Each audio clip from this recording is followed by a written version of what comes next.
It's the most magical time of the year, and I'm not talking about Christmas. I'm talking about the NFL season. So make sure you're ready with NFL Sunday Ticket and YouTube TV. Get the most live NFL games all in one place. Right now, you can save $85 when you bundle NFL Sunday Ticket with YouTube TV. Sign up today at youtubetv.com/Spotify. Device and content restrictions apply. Discount applied to first 4 months of YouTube TV, then $72.99 a month. Ends August 29th. Terms, restrictions, and embargoes apply. No refunds. When it comes to towing, seeing is believing. That's why Chevy Truck's advanced camera technology offers up to 8 available cameras for 14 unique views, so you can focus on the view that really matters. Chevrolet, together let's drive. Learn more about Chevy Trucks at Chevy.com. Safety or driver assistance features are no substitute for the driver's responsibility to operate the vehicle in a safe manner. Read the vehicle owner's manual for important feature limitations and information. Ryan Reynolds here from Mint Mobile. With the price of just about everything going up during inflation, we thought we'd bring our prices down. So to help us, we brought in a reverse auctioneer, which is apparently a thing. Mint Mobile Unlimited Premium Wireless. How to get 30, 30, bit to get 30, bit to get 20, 20, 20, bit to get 20, 20, bit to get 15, 15, 15, 15, just $15 a month? Sold! Give it a try at mintmobile.com/switch. $45 upfront payment equivalent to $15 per month. New customers on first 3-month plan only. Taxes and fees extra. Speed slower above 40 gigabytes. See detail. This episode is brought to you by Experian. Are you paying for subscriptions you don't use but can't find the time or energy to cancel them? Experian could cancel unwanted subscriptions for you, saving you an average of $270 per year and plenty of time. Download the Experian app. Results will vary. Not all subscriptions are eligible. Savings are not guaranteed. Paid membership with connected payment account required.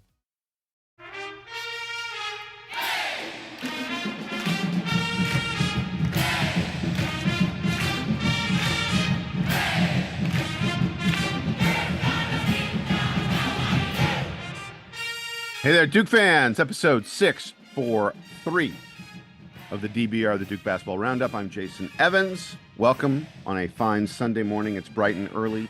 Donald Wine and I are here for something serious and something silly. We got a little bit of both of it going on today. Donald, how you doing this Sunday morning? I don't know what's silly in this thing. I'm gonna be dead serious when we get to what you think is the silly portion of this. But no, I'm doing good. It's very early on a Sunday morning. And I've been working all weekend, and so we're getting this in so that I can go have a little bit of fun on this weekend. But yeah, Jason, we had some news that broke a couple days ago that obviously everyone is excited about, and for us, we're excited about it because it's starting to really feel like Christmas, right? The schedule is out, and we know who we're playing and when, which is important. Exactly. That's our first topic today. The serious stuff is definitely the non-conference schedule for the Duke Blue Devils has been released. It is, as we've known, look, we've talked about a lot of this as word has trickled out here and there, but as we've known for a long time, it is a loaded, packed schedule. It begins on Friday, October 4th with Countdown to Craziness. By the way, my current plan is to be in Durham and attend Countdown to Craziness. It's got an exhibition in there against Lincoln, Pennsylvania, I think a CIAA conference team. They were the 2024 CIAA tournament champions. There we go. And then we get to the good stuff, beginning with Maine on November 4th, and then Army, and then Duke begins, and this is sort of where the meat of the schedule is, a 2-week span in November from Tuesday, November 12th through Tuesday, November 26th, where Duke plays Kentucky in Atlanta. I'll be at that game. I'm actually trying to get to that game. I have a wedding.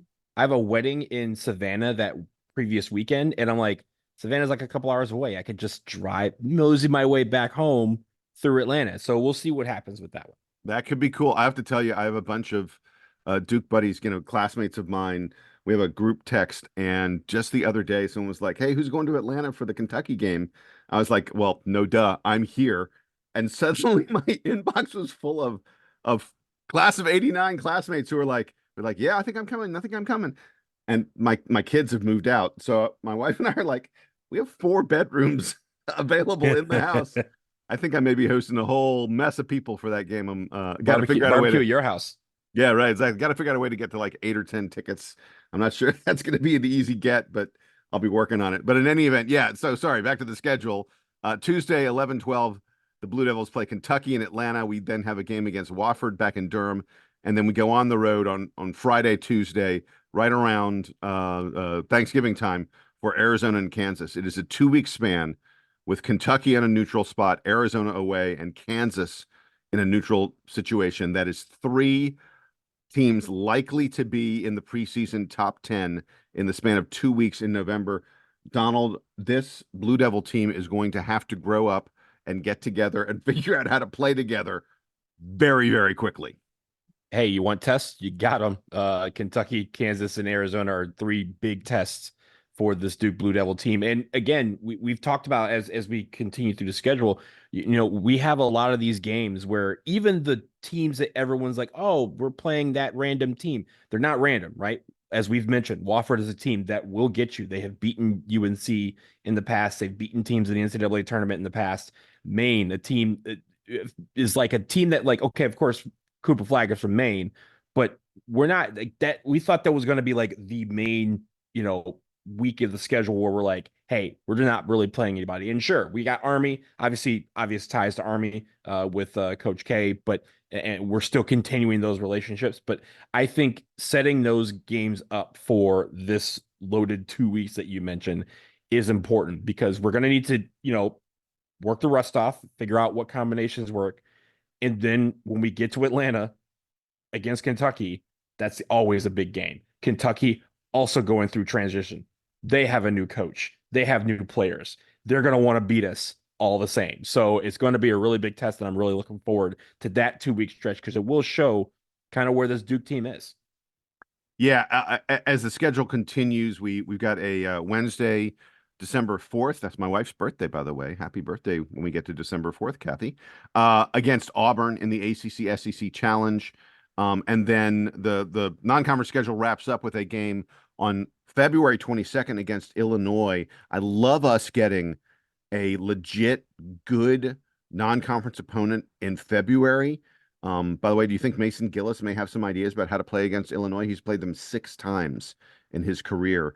As a 4-year guy at Purdue, he knows Illinois really, really well. But it's very interesting to me, Donald, that we are once again playing big non-conference opponents outside of, in the middle of the conference season. It's I think in recent years, for the most part, Duke has, there's always a break somewhere in there in the conference season, and Duke has usually taken that time off. This year, rather than taking that break and not having a game, the Blue Devils have put a game against Illinois in there. It's a big contest. It'll be really interesting to see what happens. You know who used to do that? John Shire, when he played at Duke. We used to have those games that middle February game against St. John's or Georgetown or Temple or someone like that. Michigan was a common opponent. Michigan, there, yeah, we had a couple, like that's going back even a little bit further, but like I know I remember they played up here in DC in like February of 2009, right, when John Shire was playing here. So that is something where we're getting back to that olden days where a lot of people had that, and it was kind of a thing that you looked forward to in the middle of the ACC grind. And I think this is great that we're bringing that back. I hope we continue to do that, because I think it'll set us up again and prepare us for March a lot better. And I think the other thing, Jason, is when you look at the schedule and you not necessarily glossed over, but we had Incarnate Word and George Mason that rounds out the first part of that schedule. I do think the ACC will build in a week off for us in the middle of the ACC, like January, sometime in February.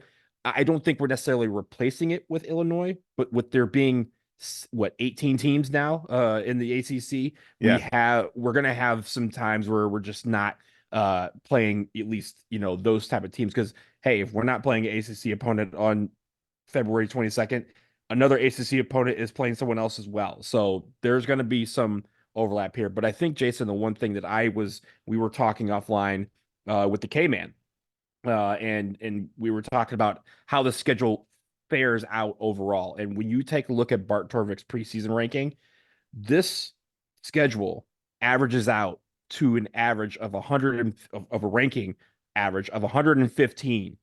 So that number is essentially brought down, though, by Army and by Incarnate Word. Incarnate Word is actually going to be a lot better this year than they were last year. I think in KenPom they were in the 320s or 330s or something like that.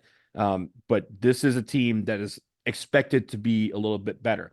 But when you take those two teams out, which was really the last two games on the schedule that we didn't know about until the full non-conference was released, the average is 72.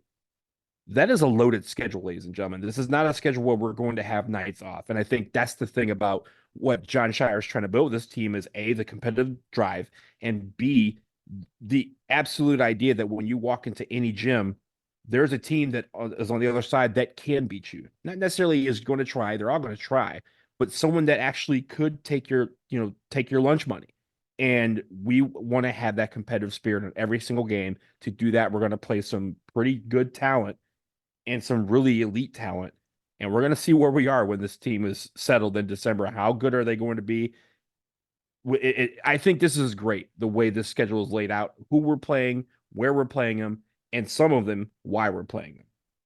Yeah, look, the last thing I have on the schedule is after the Murderers Row that we have in November, the Kentucky, Arizona, Kansas 2-week period. It does look like December is a little bit quiet. Look, we got Auburn. We have Auburn on December 4th. But, aside from that, it doesn't look like December is all that loaded. I do think the ACC is probably going to add in a game on Saturday, December 7th, which happens to be the first day of the reading period leading up to exams. But, I think that's not a big deal that, the guys will take a little break from the reading period to play a basketball game, especially the first day of the reading period. I do think folks should not overlook the game on December 17th against George Mason. First of all, that game comes the first day after exams have ended. Any Duke students looking at the calendar will tell you that exams are done on the 16th, and we play George Mason on the 17th. I kind of wonder a little bit how much prep this team will get for George Mason, because our guys do have to take classes and they do have to take final exams. So how much prep do we get for George Mason? George Mason is a top 100 club. They bring back their best player. They add in some really nice transfers. I mean, like usually transfers are like Power 5 teams. George Mason brought in some legit transfers, including a guy who played a pretty significant role the past few years for Auburn. And Auburn is a good team. Auburn's consistently been top 10, top 15 team over the past few years. And here's George Mason bringing in, a very significant player for Auburn to be a part of their team. They also brought in a few other really good transfers. So George Mason is good. One of the things that strikes me about this schedule is that, you were mentioning the teams at the bottom of it, Maine, Army, Incarnate Word.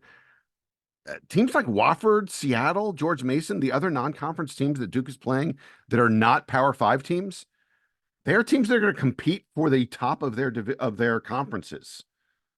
It will not be at all surprising if Wofford ends up winning their conference. George Mason probably the favorite to win their conference, and Seattle as well. These are teams that you legitimately could easily see, getting an upset and making it to the round of 32. That would not be surprising for any one of those clubs. This is probably the toughest Duke schedule I can recall in a long, long time. Yeah, there are a couple layups. I mean, no offense to Incarnate Word, Army, and Maine. Those are home games that Duke should win each one of them. But the rest of the schedule there's nothing easy on it. And it is worth noting, Donald, how often is Duke an underdog in a non-conference game? Because I'm telling you right now, we're going to be underdogs at Arizona and in the non-conference game in Las Vegas against, the neutral site game in Las Vegas against Kansas. At Arizona and neutral against Kansas, Duke will be the underdog in both of those games. And by the way, the 5 elite teams we play, Kentucky, Arizona, Kansas, Auburn, and Illinois, only one of those games is in Cameron. This team's going to have to plan a lot of neutral site games. We're going to go ahead and play on the road. This team will be extremely tested by much more than just the ACC. I will say, in all jest, in 2019 or I guess 2018, we were underdogs against Kentucky, and then we beat them by 38, and we were not underdogs no more. So that could change depending what happens in Atlanta, especially in that Champions Classic. But yes, I think on paper we're looking at 2 road games, and I mean, games on the road. I will say a game at Arizona and then a neutral site game against Kansas, where we're going up against the top 5, top 6 team. And in Kansas, maybe even the number 1 team in the country when we get to that point. Kentucky's going to be top 10. Auburn's going to be top 10. This is a really, really good schedule. And again, even for the Incarnate Words and the Armies and Maines that you mentioned, those are teams that people have heard of. Those are teams that people aren't sitting there on the schedule like, where is this school and why do I care? That is a good thing, because when you see, hey, Duke beat Wofford by 16, okay, you're probably thinking, why are we only beating this team by 16? But no, it's Wofford. It's a team that you've seen before beat other good teams in the conference tournaments, in the NCAA tournament, in the non-conference schedule. So it's a team that you have to take seriously. Everyone will take it seriously. And I think that is the mentality that this team wants to approach the season with. So last thing really quick, we got an email from someone who was wondering why Duke was playing Incarnate Word, which not a big name program by any stretch of the imagination. But at least we've heard of it, right? When I saw it, I wasn't like, yo, where's the school? Yeah.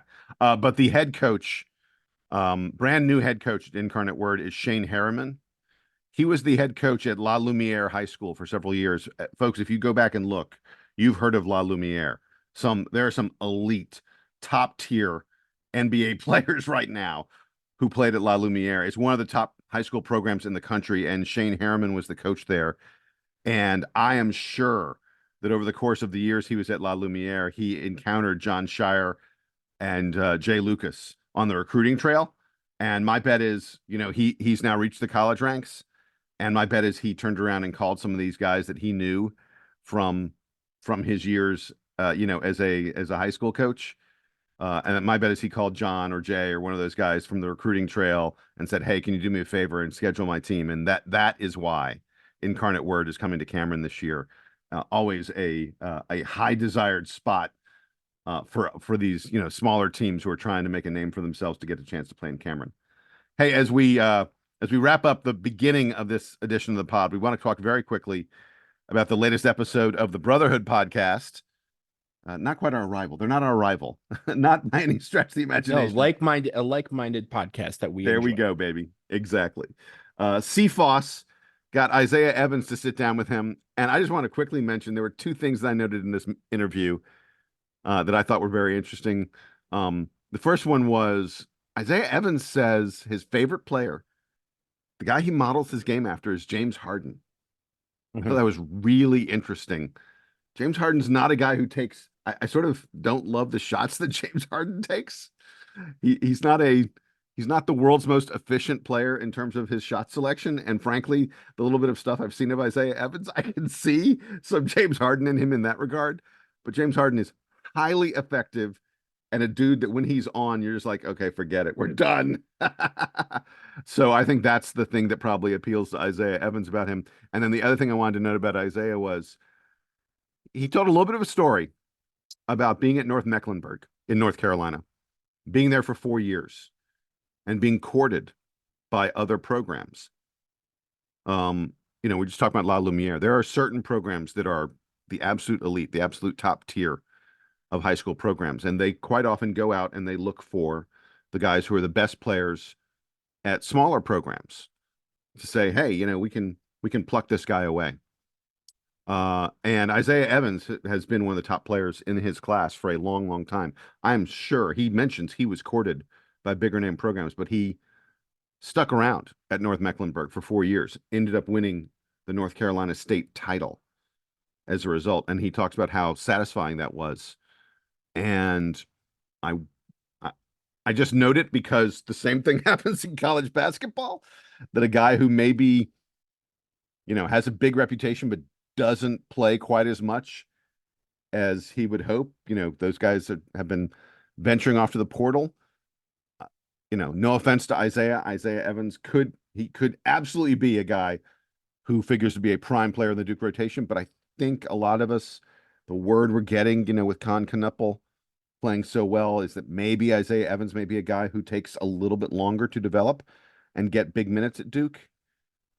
And I like hearing that he's a guy who likes to stick around, because I think that Maybe not his freshman year, but as a sophomore, Isaiah Evans could be a devastating player.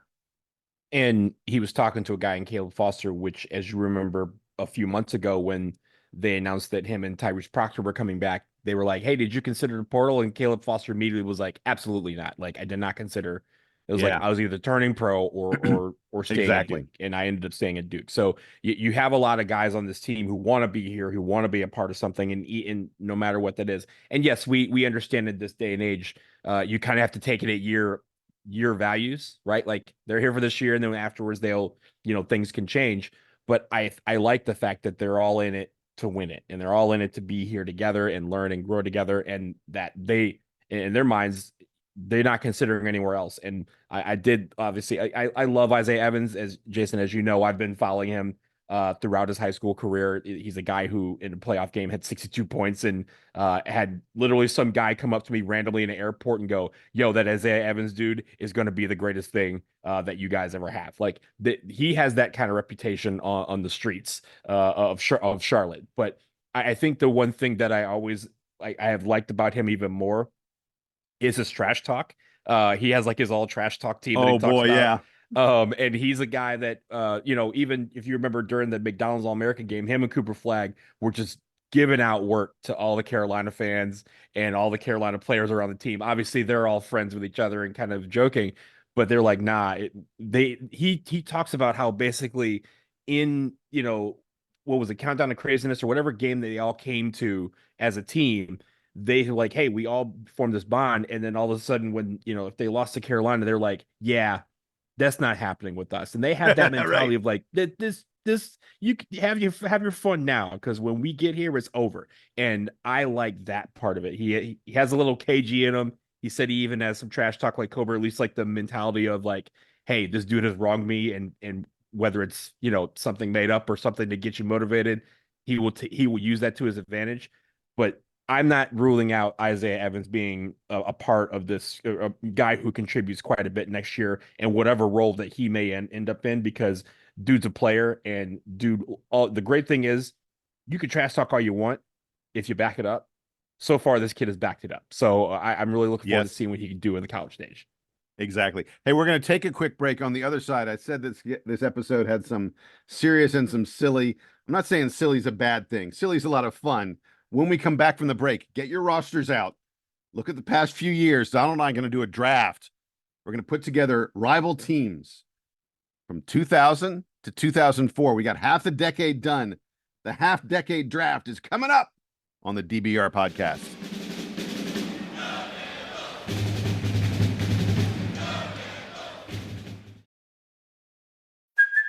Hey, it's Kaylee Cuoco for Priceline. Ready to go to your happy place for a happy price? Well, why didn't you say so? Just download the Priceline app right now and save up to 60% on hotels. So whether it's Cousin Kevin's Kazoo concert in Kansas City, go Kevin, or Becky's Bachelorette Bash in Bermuda, you never have to miss a trip ever again. So download the Priceline app today. Your savings are waiting. Go to your happy place for a happy price. Go to your happy price, Priceline. You slept through your alarm, missed the train, and your breakfast sandwich, cold. Sounds like you could use some luck. I'm Victoria Cash, and Lucky Land is where people go every day to get lucky. At Lucky Land, you can play over 100 casino-style games for free for your chance to redeem some serious prizes. Go to LuckyLandSlots.com and get lucky today. No purchase necessary. VGW Group. Void where prohibited by law. 18 plus. Terms and conditions apply.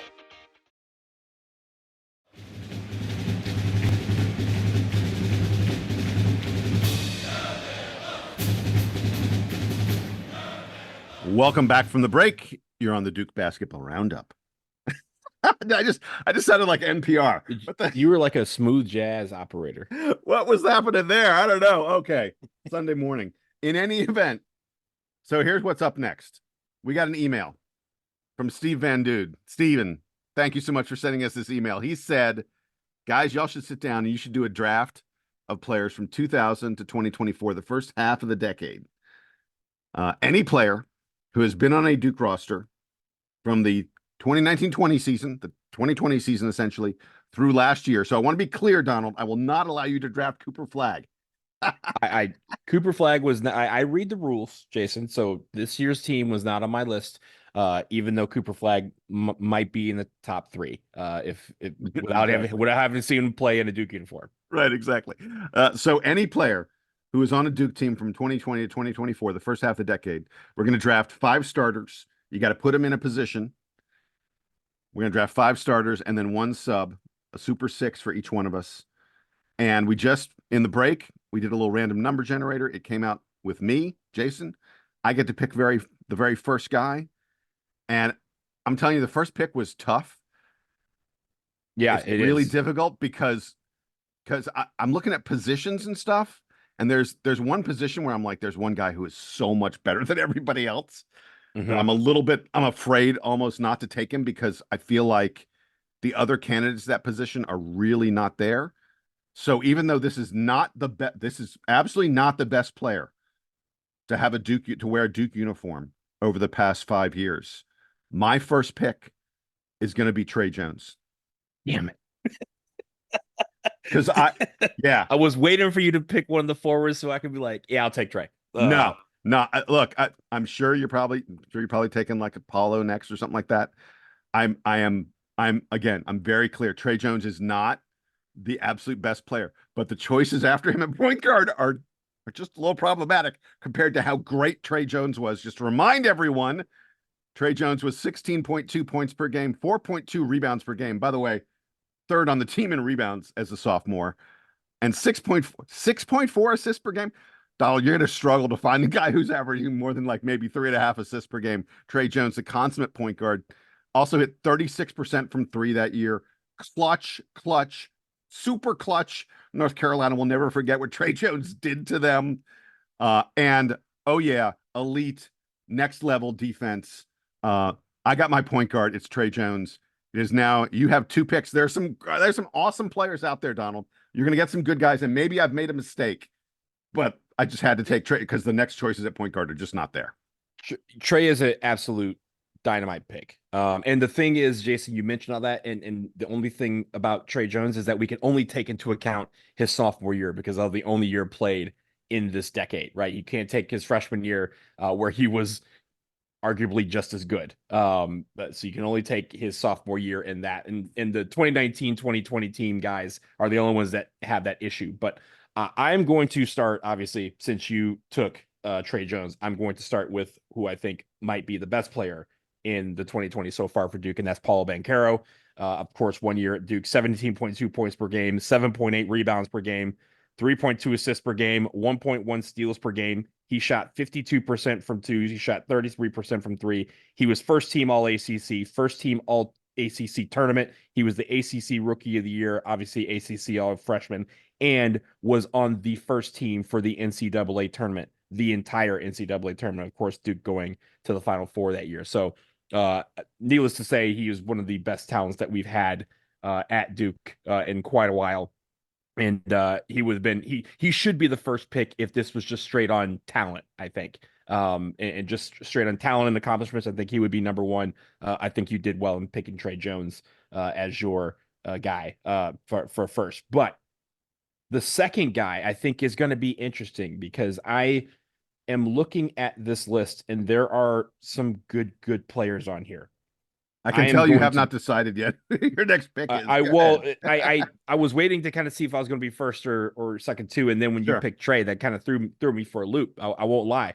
But you know what? I'm going to go with another forward, and I'm going to go with Kyle Filipowski. And the great thing about Kyle Filipowski is he has 2 great years that we can go to. He was an All ACC first team, All American second team, Kyle Macy National Freshman of the Year, ACC Tournament MVP, ACC Tournament All Freshman, ACC Rookie of the Year.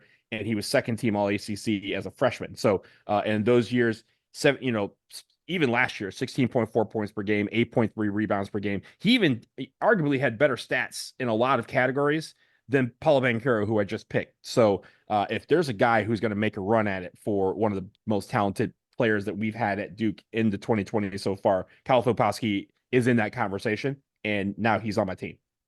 Okay, so I want to understand something. Did you just pick your 6th man, or do you have Paolo playing center? I'm just trying to figure out where you're going here because you got Sorry, not Paulo. Flip. Paulo's your power forward, I'm guessing. So Paulo's my forward. Yeah. Your power forward, right? Yes. Yes. So where is Flip slotting in? Flip is my 5. Oh, so Flip is your center. Okay. Mm-hmm. Okay. That's an interesting choice, my friend. I kind of feel like Flip's better suited for power forward than center. But remember, the reason why I'm doing this is because his sophomore year, this past year, he played mostly at the 5. He did. He had better stats, arguably, than he did as a freshman at the 4. I hear you. Absolutely. So now 2 picks from me. I actually think both of these are pretty easy for me. At small forward, I'm going to go with Wendell Moore Jr. I think there's, I talked about position wise. To me, there's a gulf between Wendell Moore and any other small forward that we've had at Duke the past several years. Wendell, as a sophomore, averaged 13.4 points per game, 5.3 rebounds per game, and 4.4 assists per game. As you may recall, we invented a category, the 10, 5, and 5 game. We invented 10, 5, that category for none other than Wendell Moore. When you are a guy who puts up stats in a way that causes us to completely invent a brand new category for you, that's a pretty special player. It should not be forgotten that Wendell Moore hit 41% from 3 in his sophomore year. That's a big number. Averaged almost 1.5 steals per game. Elite defense. The fact that my team starts out with Trey Jones and Wendell Moore, half the game is played on the defensive end of the floor, and I got 2 elite defenders on my team. And then I'm going big man in the middle. Mark Williams. Look, I love Derek Lively. I'm sure you're going to end up taking Derek Lively at some point. That'd be my bet you will. But Mark Williams, easily the best college center that we've seen at Duke in the past 5 years. His sophomore year, he averages 11.2 points per game, 7.4 rebounds per game, and 2.8 blocks per game. He hit 72% of his field goals. A guy who's capable of being dominant at times. And I love that I got him because, look, I feel like at all 3 of my positions, there's a gap to the guy who is next, and I've got the guy on the top of the gap, and I like that. Again, two great picks. Wendell Moore, again, we still have the 10-5-5 category because of Wendell. It's, you're good when you create a stat, and he certainly did that in his time at Duke, especially again his that year. What was it?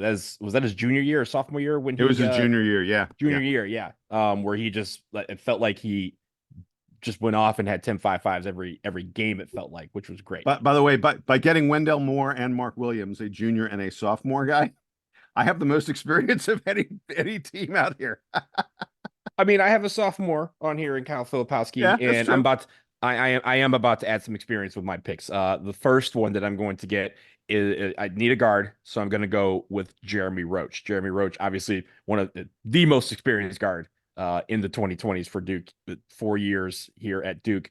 ACC all tournament first team, 3rd team all ACC last year, 14 points per game, 3.3 assists per game last year, hit 43% from 3, hit 85% from the line. So I got my free throws covered as well. And who's got a better clutch gene of any Duke player in the 2020s thus far than Jeremy Roach? Playoff Roach, March Roach, whatever you want to call him. He was the man for a very long time. And so I have him. And Jason, this is where I'm being strategic here because as you mentioned, there aren't a lot of guards on here. And I want some more shooting on my team. I'm like John Shire. And who better than Jared McCain? I knew you were going to do it. Damn it. I wanted McCain. So I will have Jared McCain in my 2. I'll have Jeremy Roach in my 1. So my solid backcourt is set here. 14.3 points per game, 5 rebounds per game. I got a guy who can rebound from the perimeter. He can even dish the ball a little bit, 2 assists a game, 1.1 steals per game, hit 41% of his threes, hit 89% from the line. All ACC freshman team, and arguably in my mind, and I think your mind as well, he was robbed of being the ACC Rookie of the Year last year because I think he was that good. So, of course, we are wishing well with the Sixers, but in my world, he is my 2 on this all 2020 team. I mean, I should have known you're going to take McCain, but that one stings a little bit. I was really looking forward to him at my shooting guard. All right, so I'm up, and the next best guy isn't necessarily the best fit. I'm probably just slotting him in as my sixth man. Actually, you know what? I'm just gonna go ahead and put him as my power forward at the moment. Yeah, I'm taking Vernon Carey. Donald, I'm about to give you some stats, and you're gonna go, wow. All right, so these are Vernon Carey's per 40-minute stats. Now, look, I know no one plays 40 minutes per game, but when you look at Vernon Carey's stats, they're a little underinflated because he didn't play as many minutes as you might think. So let's look at him on a per 40-minute basis. Vernon Carey averaged 28.6 points per game, 14.1 rebounds per game, 2.5 block shots per game. By the way, he hit 38% of his three-pointers. Just crazy. That the dude was a statistical monster when he was at Duke. I think people, I don't know why, I don't know whether it's COVID or who knows what, people don't remember how good Vernon Carey was at Duke. A guy who could stretch the floor in a very, very big way. And again, like per 40 minutes, 28.5 points per game. That's a massive, massive number. He was a stud scorer. So I'm penciling Vernon Carey in at my power forward. And then, I guess I'll fill out my starting lineup and go with my shooting guard. And I'm going with Cassius Stanley. Now, look, there are a few other guys who are contenders here. You could have got, DJ Stewart, Trevor Keels. There are other contenders here, but I really like Cash. Guy averaged 12.5 points per game, almost 5 rebounds per game, hit 36% of his threes, finished really well, hit 53% of his twos. He is yet another guy who would play both ends of the floor, really good defender, elite athlete. My team's going to be flying through the air, and the prospect of having Trey Jones throwing lobs to Cassius Stanley, sign me up for that. I was going to say the dunking ability is what everyone remembers, and the fact that he threw some jams down that we're surprised that Cameron's rims are still intact. And his, I really loved him as a player. He was just so electric, and I think that's what I will always remember about Cassius Stanley. But I think some of the stats that you mentioned about him are also pretty interesting in the fact that he was one of our leading scorers and was just always around, right? He wasn't the first option on that team, but it felt like at a certain point, you're like, oh, this Cassius Stanley guy, you need to look out for him because he's a walking bucket, wherever he goes. So I really look forward to that. So I have 2 picks left. I have a 3 to fill, and then I have my 6th man. So for my 3, I'm going to go with the guy who was a guard, but was also a wing. I'm going with AJ Griffin. And AJ Griffin, he was next on my board. It's not a bad pick. Yep. So 10.4 points per game, 3.9 rebounds per game. But I think the real thing is he shot almost 45% from 3. Man, almost every other 3 that he took went in. And he was just a guy who absolutely lit up the boards for us during his year here in Durham. ACC all freshman team as well. So he is my 3. And I have a 6th man. And I'm actually surprised when we look at this that he was as far down for us, but I think it's also you started with the strategy, and I had to kind of go back with that. But I'm glad he's still on the board. That's Matthew Hurt. Matthew Hurt, 18.3 points per game his sophomore year, 6.2 rebounds per game, 1.4 assists, shot 44% from 3, shot 63% from 2, all ACC first team, and a rare occurrence for a Duke player. He was the ACC most improved player his sophomore year. Which I think is a very fantastic award that we never think about because very rarely does a Duke player win it. He has won it. So I would love for that to come off the bench. Also, he's got size, right? He's 6'10". He can play forward. He can, spot center if you needed it, but you don't necessarily need him at center. But he can fill in a lot of positions. He can even play as small as a 3 if we needed him to. But the great thing is he brings the points. He was a walking bucket, and he brings the threes. So I think I'm closed out, Jason. Yes, you are. That leaves the last pick to me. And look, the guys who I still had that I was looking at, Tyrese Proctor, DJ Stewart, Trevor Keels, Mark Mitchell. These are the other guys who I had sort of out there seeing how things would shake out. But the guy I'm going with is Derek Lively. Derek Lively, Donald, had pretty pedestrian collegiate stats. 5.2 points per game, 5.4 rebounds per game. But the big one is 2.4 block shots per game. Again, 2.4 block shots per game, despite playing limited minutes. He hit about 66% of his field goals. But frankly, statistics do not tell the story of how Derek Lively impacted the game of basketball, how teams became terrified to go at him when he was on the floor, his switchability on defense. It's worth noting that this is a guy, if I'm drafting Derek Lively, I'm getting the Derek Lively of February and March when he was better than 6 points per game, 7.5 rebounds per game, and three block shots per game.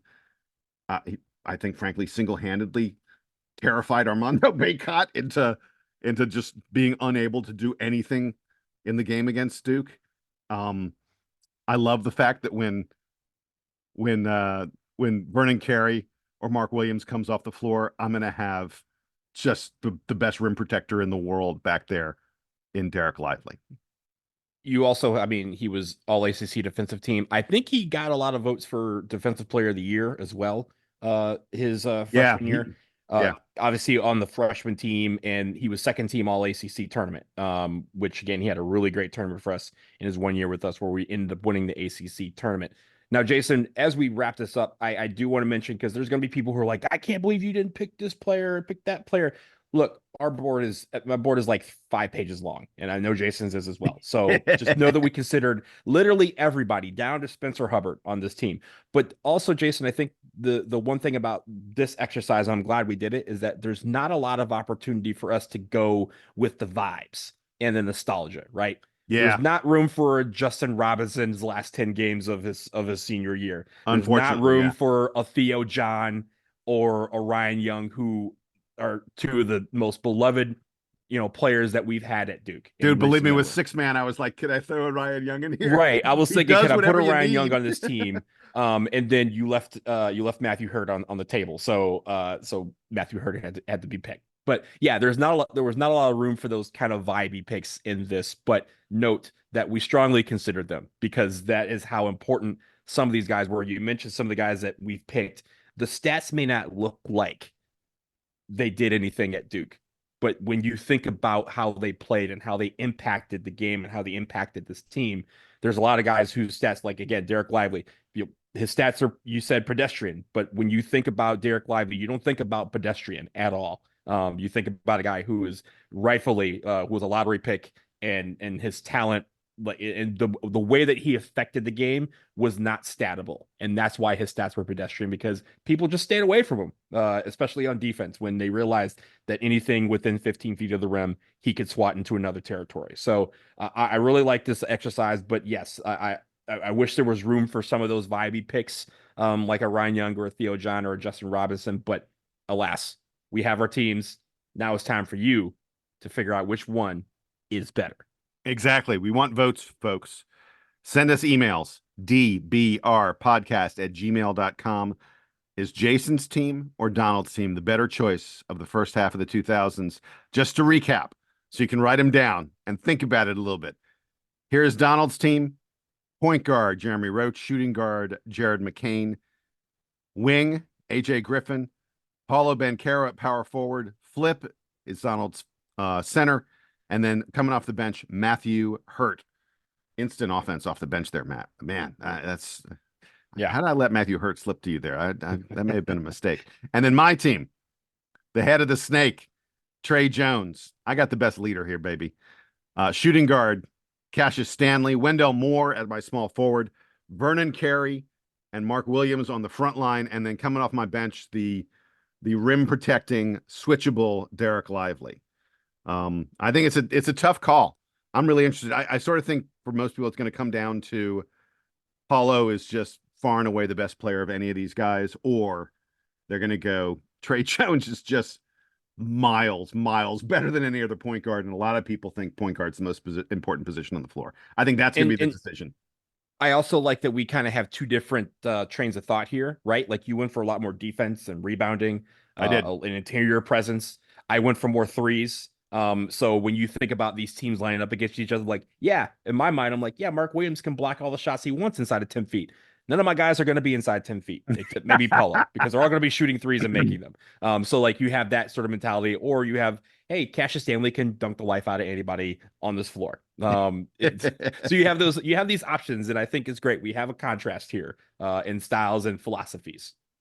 And again, our thanks to Stephen Van Dude for sending us that idea to do this little draft. Stephen, thank you so much. I'm looking forward to seeing your vote and everyone else's votes as they send us those emails at dbrpodcast@gmail.com. That's going to wrap it up here on this weekend edition of the DBR podcast, the Duke Basketball Roundup. I'm Jason. He is Donald. If you want to send us an email about something other than the results of this draft, feel free. We're interested in hearing from you guys about anything you have to say. We'll be back in the next few days with more news. We're getting very close to the start of football season. We got all kinds of things working up here at the DBR podcast. Until then, he's Donald. I'm Jason. This is the Duke Band. They're playing you out and taking you home.